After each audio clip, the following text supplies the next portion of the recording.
Spoštovane gledalke, cenjeni gledalci, lepo pozdravljeni. Včeraj se je minister za notranje zadeve Boštjan Poklukar sestal z brežiškim županom Ivanom Molanom. Razpravljali so o varnostnih razmerah v občini in urejanju prve faze registracijskega centra na območju nekdanjega mejnega prehoda Obrežje. Srečanja na občini Brežice so se udeležili tudi predstavniki krajevnih skupnosti ter policije. Župan in krajani so povedali, da registracijskemu centru ne nasprotujejo, ostro pa so proti ureditvi azilnega centra. Poglejmo izjave ob ogledu prostorov nekdanjega mejnega prehoda Obrežje. Danes sem na obisku na policijski upravi Novo mesto, kjer sem se seznanil z samo varnostno situacijo, tako na področju policijske uprave Novo mesto, kot seveda tukaj na področju občine Brežice. Vemo, da je več kot 85% nezakonitih vstopov v Republiko Slovenijo ravno na tem območju, na območju občine Brežice. Zato smo se sestali na policijski postaji Brežice, kjer so mi predstavili policisti varnostno situacijo na tem območju. Potem pa sem se udeležil tudi sestanka pri županu občine Brežice in pa seveda skupaj z predstavniki krajevnih skupnosti, predsedniki krajevnih skupnosti, ker smo seveda se dotaknili tako registracijskega centra policije, ki ga je vlada odločila, da se postavi v januarju in se bo vzpostavil tukaj na območju nekdanjega mejnega prehoda Obrežje, kot seveda tudi o začasni azilni kapaciteti, kateri tukaj občani občine Brežice močno nasprotujejo. Naj uvodoma zelo jasno povem, da slovenska policija izvaja vse ukrepe za zagotavljanje visoke stopnje varnosti prebivalcev in prebivalcev Republike Slovenije. Veseli me, da smo se danes sestali skupaj z županom občine Brežice, mu pojasnili varnostno situacijo do območja policijske uprave Novo mesto in konkretno za območje policijske postaje Brežice, za katero ocenjujem, da je zelo dobra. V nadaljevanju je stekla beseda tudi o vzpostavitvi novega registracijskega centra tukaj na območju mejnega prehoda Brežice.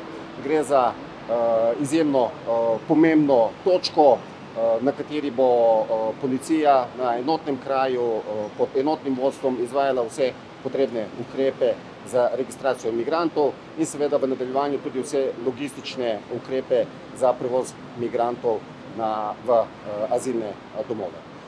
Tako da zaenkrat varnostna situacija je v redu na območju, policija pa, kot povedano, prilagaja organizacijo način dela seveda sekundarnim migracijam in pa čezmejni kriminaliteti, kar je tudi posebno podanje.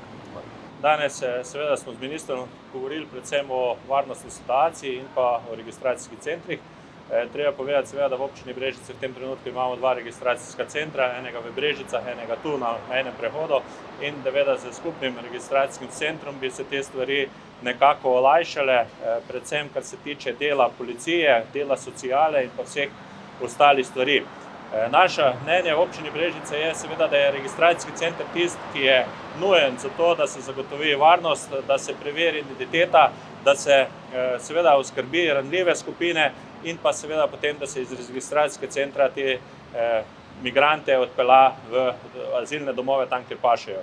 Nikakor pa se ne moramo strinjati in nas tudi danes niso prepričali, da bi z azilnim centrom se stvar izboljšala. Mi še vedno ocenjujemo, da azilni center zraven registracijskega centra pomeni bistveno večje tveganje, predvsem za naše občane, za varnost, povečalo bo tihotapstvo in pa naj povemo v tej priložnosti, da tudi bistveno bolj obremenilo policijo, tako da jaz še vedno pozivam vlado, da naj razmisli, naj spremeni ta akt, da bi bil azilni center in pa registracijski na enem mestu, kajti to je nesprejemljivo tako z varnostnega, humanega in pa socialnega vidika. Vas pa seveda tudi vabim, da greste si pogledati ta plato, na katerim se to namenja, kajti na tem mestu ne bo človeško tudi za migrante, kajti vsak človek si zasluži tudi dostojanstvo in prepričan sem, da z tem, če se bi tu postavil azilni center, se bo kršil tudi dostojanstvo teh ljudi, ki prihajajo v Slovenijo. Vzpostavitev začasne azilne kapacitete je v pristojnosti urada za oskrbo in integracijo migrantov.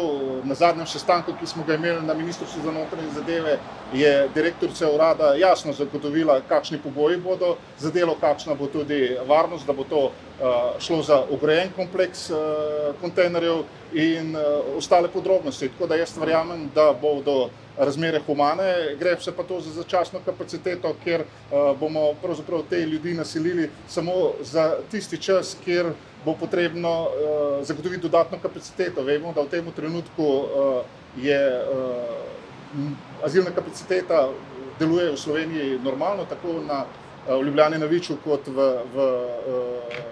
Logatcu, vendar številke so v letošnjem letu v prvih 3 mesecih više, kot so bile v tem obdobju lani, zato moramo biti kot država pripravljeni tudi na povečano število nezakonitih prehodov oziroma tudi za prosilce, ki dajo vlogo za začasno zaščito, in zato je vlada tudi reagirala. No, jaz verjamem, da vedno lahko pride do kompromisa. Danes o nekem konkretnem kompromisu niso pogovarjali, je pa še vedno nismo zbližali nobenih stališč, kajti vlada je v tej zadevi odločila, župan občine Brežice in pa seveda občinski svet občine Brežice vztrajajo na svojem. Kar se tiče kompromisa, jaz mislim, da je jasno. Občina Brežice podpira registracijski center, v katerem seveda se najprej ugotovi identiteta, v katerem se te ljudje tudi ugotovijo, ali so to navarni, ali so to varni ljudje, ali so to otroci, ki jim treba pomoč, v katerem se tudi oskrbijo in potem seveda, da grejo naprej. Kar se pa azilnega centra tiče, pa jaz mislim, da to ni kompromisa. Konec koncem jaz tudi kot župan nimam nobenih pristojnosti, kajti občinski svet je sklenil, da se lahko samo o tem pogovarjamo na občinskem svetu in za vsako aktivnost z azilnim centrom gre seveda na to, da mora občinski svet dati soglasje. Kot je danes ponovno zagotovil generalni direktor policije, na tem območju delujejo 3 močne policijske enote, torej policijska postaja v Brežicah, policijska postaja za izravnalne ukrepe, ki deluje tukaj na nekdanjem mejnem prehodu v Brežje, in specializirana enota za nadzor državne meje. Torej, na tem področju je skoncentrirana večja policijska sila, vse ostalo je po skladu z načrti policije, ki bodo in ko bodo seveda naredili načrt, na kakšen način bodo zagotavljali varnost na tem delu prebivalstva in kako bodo zagotavljali tako interventne poti kot vse ostalo. Poleg tega Evropa, poleg teh kamionov, jaz verjamem, da se vsakim bi verjetno psihično stanje poslabšalo in to je neživljenjsko, nesprejemljivo, nehumano in nepremišljeno. Ministrica za kulturo dr. Asta Vrečko je v petek obiskala Kostanjevico na Krki, kjer se je srečala z direktorjem galerije Božidar Jakac Goranom Milovanovičem. Obisk je bil namenjen predstavitvi načrtov za obnovo dela nekdanjega cistercijanskega samostana, v katerem se nahaja galerija. Ministrstvo za kulturo bo sofinanciralo tudi obnovo lesenega mostu. Ministrica Vrečko je omenila tudi prenos lastništva zaraščene nekdanje drevesnice na Ministrstvo za kulturo in načrte za ureditev parkovnih površin, ki bodo dopolnjevale galerijske vsebine. Danes smo na delovnem obisku v Kostanjevici na Krki. Kostanjevica na Krki je dediščinski in naravni biser Slovenije, kjer imamo ogromno kulturne dediščine, umetnosti in tudi v povezavi z naravo, prav tako tudi najstarejši park skulptur Forma Viva. In najprej smo si ogledali most, ki se gradi in bo končan do maja, potem pa tudi brv, ki se prenavlja čez Krko v samostanu, kjer se nahajamo danes in kjer domuje galerija Božidar Jakac, ki je po površini največja muzejsko-galerijska ustanova v Sloveniji. Pa smo si ogledali prostore, ki jih bomo skupaj z galerijo prenovili. To so prostori zahodnega trakta, gre za 1000 kvadratnih metrov površin in tukaj se bodo prenovili prostore za namene razstave, tudi z vidikom dostopnosti. Načrtovano je dvigalo, ki ga sedaj ta kompleks, ki je pač samostanski iz 13. stoletja, nima. Gre za investicijo iz kohezijskih sredstev Nature 2000 in je v vrednosti 2.800.000 evrov. Letos pripravljamo projektno dokumentacijo, v naslednjem letu pa se bo začela prenova, ki bo končana v 2 letih. Že vrsto let pravzaprav zgodbe galerije gradimo celostno tukaj, poskušamo tudi kulturno krajino, kolikor se le da vključevati v naše vsebine, kajti nekako smo prepričani, da je to pravzaprav eno in isto, da seveda mi kot specializirani muzej likovne dejavnosti v prvotni meri skrbimo za ta segment slovenske likovne dejavnosti med obema vojnama. Specializirano, po drugi strani pa se zavedamo, da se nahajamo v nekdanjem cistercijanskem samostanu in da potrebujemo interpretirati tudi dediščino tega. Vsebinsko zdaj sicer ravno poteka odločanje v Bruslju bila je dana vloga znotraj projekta Sisterscape za pridobitev znaka evropske kulturne dediščine. Trenutno potekajo odločanja in srčno upam, da se naslednji teden zopet slišimo, ko bodo rezultati objavljeni, da bomo imeli dobre novice. Kajti to bi pomenilo seveda, da smo na pravi poti in da pristop celostne prezentacije gradimo naprej. To je samostan, ki je bil decentraliziran, samostan, ki pravzaprav se postopoma že od povojnih časov počasi obnavlja. V njega je tudi potem vstopila galerija, ki danes tu domuje in upravlja s tem kompleksom, ki pa je v državni lasti. In seveda vsa vlaganja v to infrastrukturo so zelo draga in počasna in še v teh 50 letih pravzaprav niso bila končana. Gre pa za eno najpomembnejših kulturnih dediščinskih stavb nacionalnega pomena in pa seveda eno osrednjih naših javnih zavodov. Vsako leto ga obišče ogromno obiskovalcev in zaradi tega smo tudi prepričani na Ministrstvu za kulturo, da so potrebna vlaganja in zato, da se stavbo čim bolj obnavlja in vzdržuje in seveda služi ljudem in umetnosti. Mestna občina Krško načrtuje ureditev sodobnega parka urbanih športov. V ta namen je bil razpisan natečaj, s katerim je želela občina pridobiti idejno rešitev za urbanistično, arhitekturno in krajinsko ureditev parka urbanih športov Krško.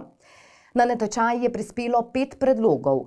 Prvo nagrado pa je prejel natečajni elaborat avtorjev Mateja Kočine, Petre Lešek, Nike Čufer, Tatjane Kotnik in Andrije Kandiča.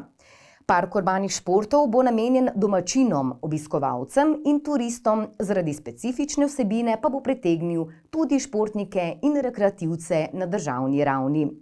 Del površin kolesarskega poligona za spretnostno vožnjo je načrtovan tako, da bo omogočal poleg športno-rekreacijske rabe tudi organizacijo tekmovanj na državni ravni in opcijsko na evropski ravni. Park urbanih športov, katerega mestna občina Krško umešča v sklopu športnih površin od štadiona Matije Gubca južneje, se pravi med bazenom in pa med štadionom, če rečem. Vesel sem, da je ta projekt sofinanciran, v bistvu smo pridobili sredstva za njegovo izgradnjo iz tako imenovanega CTN mehanizma in to sicer v zadostnem deležu, govorimo o 80%. Vesel sem, da je pridobivanje podatkov oziroma dokumentacije tako daleč, da je realno pričakovati v letošnjem letu tudi pridobitev gradbenega dovoljenja. Dobili smo 5 elaboratov, dejansko je bil vsak zelo temeljito pogledan. Na sejah smo komisija premlevala razne rešitve, iskali smo dobre stvari, slabe strani, sodelovali so tudi izvedenci iz področji posameznih, tako da smo res prišli do neke utemeljene rešitve, ki se nam je zdela najbolj primerna za ta prostor. Se pravi, da rešuje prostor celovito, da vnaša noter neke nove elemente, ki so lahko zanimivi tako za mlajše kot starejše generacije in da dejansko oblikuje prostor, ki se nam zdi mestotvoren, prijazen, lep in tako naprej, da uredimo te zadeve, ki so danes kot degradiran prostor v tej naši občini. Mislim, da gre to za tak zelo sodoben urbani park, športno-rekreacijski, ni samo namenjen tekmovanjem s kolesi, ampak je pravzaprav vključil vse za celotne družine. Od otroških igrišč za manjše in večje otroke do športnih poligonov, košarka, beach volley, igre z žogo, plezanje, pravzaprav tudi skupaj z kavarno in ostalimi vsebine, jaz mislim, da lahko ljudje preživljajo tukaj družine preživljajo celo popoldneve. Seveda pa imamo, nas čaka še v bistvu korak, dva, se pravi, da tudi deležniki, ki odločajo o teh investicij, se pravi, naši svetniki potrdijo tako imenovani DIP in pa Invest program in verjamem, da glede na to, da je to namenjeno mladim, razvoju, druženju, v končni fazi tudi zdravju, povezanim z športom in rekreacijo, da tukaj ne bo težav in da bo šel projekt tudi na občinskem svetu skozi in da bomo dejansko lahko zakopali lopate, kot sem rekel v uvodnem nagovoru. S sevniškim županom Srečkom Ocvirkom smo se pogovarjali o projektu načrtovane nadgradnje sevniške železniške postaje. Železniška postaja v Sevnici je potrebna prenove zaradi varnostnih in drugih ukrepov, je povedal župan. Prenova bi vključevala varnejši dostop do peronov, ureditev okolice železniške postaje, nov podvoz za izboljšanje pretočnosti in varnosti prometa, novi postajni objekt in ureditev parkirišča ter avtobusne postaje. Železniška postaja v Sevnici je potrebna prenove zaradi varnostnih in drugih ukrepov. Sam projekt načrtuje Ministrstvo za infrastrukturo oziroma Direkcija za infrastrukturo Republike Slovenije. Občina Sevnica pa kot zainteresirana aktivno sodeluje v tistih delih, kjer nekako potrebujemo naše posodobitve in zato je Občina Sevnica že pred leti izdelala idejno zasnovo za ureditev celotnega območja železniške postaje s podhodi, podvozom, nadvozi, tako da postane železniška postaja nek kompleksen prostor povezovanja prometa različnih nivojev, različnih hitrosti, tako železniškega prometa, javnega potniškega prometa, avtobusnega prometa, parkirišča za osebna vozila in tudi kolesarnica in nekako stičišče res vseh oblik prometa potnikov v Sevnici. Ta projekt, ki je v pripravi za izvedbo v prihodnjem letu, nekako sledi vsem tem usmeritvam, ki smo jih pripravili in bo odgovoril na praktično vsa ta vprašanja. Nov podvoz pri Stillesu bo povečal varnost prometa oziroma ukinil prehod preko železniške proge. Podhod na železniške tire oziroma na perone bo podaljšan na Savsko cesto, tako da poveže obe strani železniške proge s primernim podhodom, kar bo izboljšalo varnost in prehodnost tudi v industrijsko cono na Savski. Povečano število parkirišč na obeh stranih železniške proge, približali bomo avtobusno postajališče železniški postaji, tako da bosta ta dva objekta blizu skupaj povezana, kajti cilj je, da bi se v prihodnje povezovali tudi vlaki in avtobusi s svojimi voznimi redi, kar bi bistveno izboljšalo kvaliteto javnega potniškega prometa. Porušitev kar nekaj objektov od železniške postaje proti Tropejevi rampi in povečanje parkirišč na tistem delu, porušitev dosedanjih skladišč, ki so sedaj taki, kot so, zelo neugledni, in vzpostavitev parkirišč in postajališč za avtobuse ter porušitev obstoječe kurilnice, kjer se nekako zaključi podvoz pod železniško progo, oblikuje obračališče za kamione na Savski cesti ter dogradijo tudi dodatna parkirišča in manipulativni prostori za potrebe železnice. Nekako v usklajevanju je še tudi podhod v Šmarju. Dosedanji podhod ob potoku Sevnična je precej uporabljen. Še bolj pa nastane ta potreba z ureditvijo protihrupnih zaščit, protihrupnih ograj, ko bo dejansko neposredno prehod preko železnice onemogočen. In s vsemi temi ukrepi verjamem, da bo ta to širše območje železniške postaje dobilo novo podobo za novo obdobje. Že vzpostavljen nadvoz, ki prečka dolenjsko progo, skupaj z rondojem pa tvori pomembno ureditev in kvaliteten vstop v industrijsko cono, s čimer smo bistveno izboljšali dostopnost industrijske cone. Sevniška železniška postaja je ena izmed večjih po številu potnikov. Ta povezanost, dobra povezanost je očitna. Z sodobnejšo postajo in s hitrejšimi vlaki pa zagotovo bo temu še samo bolje. In povezava avtobusov in vlakov pa daje dodatno okrepitev programom multimodalne mobilnosti, povezljivosti potniškega prometa, kar je pomemben cilj tudi države, ne samo v občini Sevnica. V planinskem društvu Viden Krško vsako leto oživijo starodavno tradicijo sekanja pirhov. Od leta 2001 naprej pri koči na Grmadi na velikonočno soboto prirejajo igro sekanja pirhov. Gre namreč za družabno igro, kjer se s kovancem na razdalji 2 metrov cilja kuhano jajce. Zadetek pa se šteje takrat, ko kovanec ostane v jajcu. Tekmovalci se pomerijo v 5 serijah, v vsaki pa ima tekmovalec na voljo 10 metov.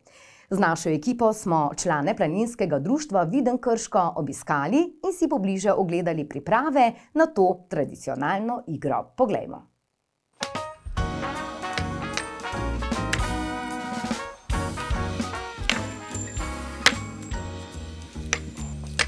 Bojan rekel, družba pirhamo vse, kjer se prijavil, stopnino tudi pa toliko. 90 leta nekog pozemski cajt. In pridni gor je rekel, te eno idejo imam, kakšno? Sekanje pirhov. Kaj pa tu spet? Pojem je pa to razlagal, kako in kaj, ne? Je rekel, si zato bomo to izbili. Sem rekel, dajmo probati, bomo videli, kaj bo, ne? In teper več nismo imeli tako tole zdaj, ne. Smo kar tamle pri drvesu 2 deskice dali, pa malo jamce naredili, jajc noter, pa na 2 metra, celo, ne. Sekanje pirhov je tradicionalna stvar na velikonočno soboto, ki ga planinsko društvo od leta 2001 naprej aktivno organizira. S kovancem na razdalji 2 metrov nekje ciljamo kuhano jajce in zadetek se šteje takrat, ko kovanec ostane v jajcu. Tole so pa zdaj jajca in denar, kak sem prej omenil. Zdaj gremo pa kar na lokacijo in bomo mi kar pripravili se za prvi met. In sicer grem jaz kar tukaj, da bom nastavil jajce. Ja, teren se že pripravlja, teren vidim, da že sodelavci pripravljajo, kak sem že prej omenil, na 2 metra gremo. Je pa takole, serijo imamo 5 serij po 10 metrov, en tekmovalec ima 5 serij po 10 metrov in skupni seštevek bolj določi zmagovalca. Tole pripravek, pač jajce se vstavi v dolbinco tukaj, nekje tak se pripravi in potem gremo na razdaljo 2 metrov, ki je tukaj označeno, vse v redu. In nekje prva serija 10 metrov in lahko kar začnemo.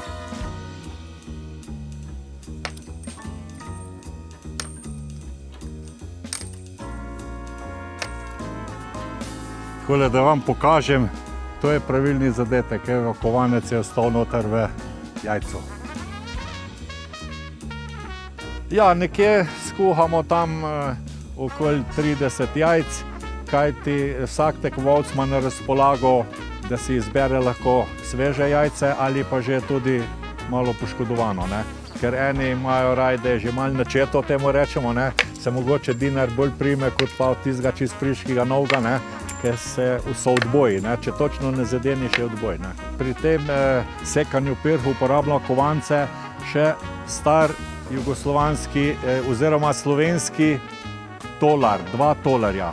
Imamo že shranjenih menda 100 komadov je bilo, nekaj se vsako leto zgubi, drugače pa so tolarji še. Tekmovalcev se kar zbira tam 10, 15, pa tudi do 20 je že bilo. No. Vodimo evidenco, ne? Nekje, kaj že prej predhodnik moj Franci povedal, se vodi evidenca. Je pa kar zanimanje, sploh če je lepo vreme, smo tudi v slabem vremenu, delamo, vsekakor se dobimo. Vsako velikonočno soboto je tukaj po poldenskem času tradicionalno sekanje. Ne?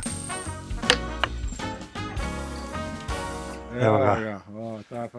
Ta je pa končno. Pred koncem današnje oddaje pa vas povabimo še k ogledu nove epizode oddaje Minute županom, v kateri župan mestne občine Krško, Janez Kerin, odgovarja na vaše vprašanja, pobude ali kritike, ki jih lahko posredujete na elektronski naslov povejžupanu@eposavje.com. Pa poglejmo odlomek današnje oddaje. Imava pa tudi seveda vprašanja naših občanov, zato je tudi ta oddaja ima potem še dodaten pomen, da direktno pišejo, da nas vprašajo, da vas vprašajo. In prejeli smo namreč eno vprašanje, sliši se takole: pod bencinskim servisom vse do Save nastaja divje smetišče, od plastike, koles, tekstila. Opozorili smo redarje, ob vetrovnem vremenu nosi smeti tudi na pokopališče. Mislim, da bi bilo dovolj dela za nekoga, ki bi zadevo opravil preko javnih del. Za povzročitelje nastale nesnage navajam Rome. To je pač mnenje enega poslušalca, kako lahko to zadevo uredimo. Ste si morda že ogledali to nesnago? Lahko rečem, da sem s težavo bil seznanjen. Seznanjen sem bil z strani izvajanja koncesije, čiščenja, se pravi našega podjetja, koncesionarja. Poskušali so vse mogoče, saj tako smo zatrdili, od fizičnih ovir do dežurstev, do opozarjanj. Skratka, tukaj še vedno jaz apeliram na nas, na občanke, na občane, da se temu izognemo, da pospravljamo za sabo, da ne puščamo stvari, da ne mečemo kar tako odpadkov. Zdaj, gospod, ki to sprašuje, je pač omenil Rome, teh dokazov nimamo. Jaz pač sem 30 let delal, dejstvo navajajo na podlagi dokazov. Indici so lahko utemeljeni, neutemeljeni, kakorkoli že. Poskušamo v največji meri to čistiti, lahko rečem, da tudi za naslednji teden, naslednjo soboto je napovedanih kar nekaj čistilnih akcij na območju naše mestne občine, saj tako društvo se zdaj prijavlja in izkazuje, da bodo čistile. Konkretno katere dele ne vem, da na Vidmu bo pa ob Savi lahko da tudi ta dele zajelo. Tako, to je vse, kar smo vam pripravili tokrat. Seveda sledimo dogodkom in se gledamo ponovno prihodnji teden. Hvala za vašo pozornost in lep pozdrav.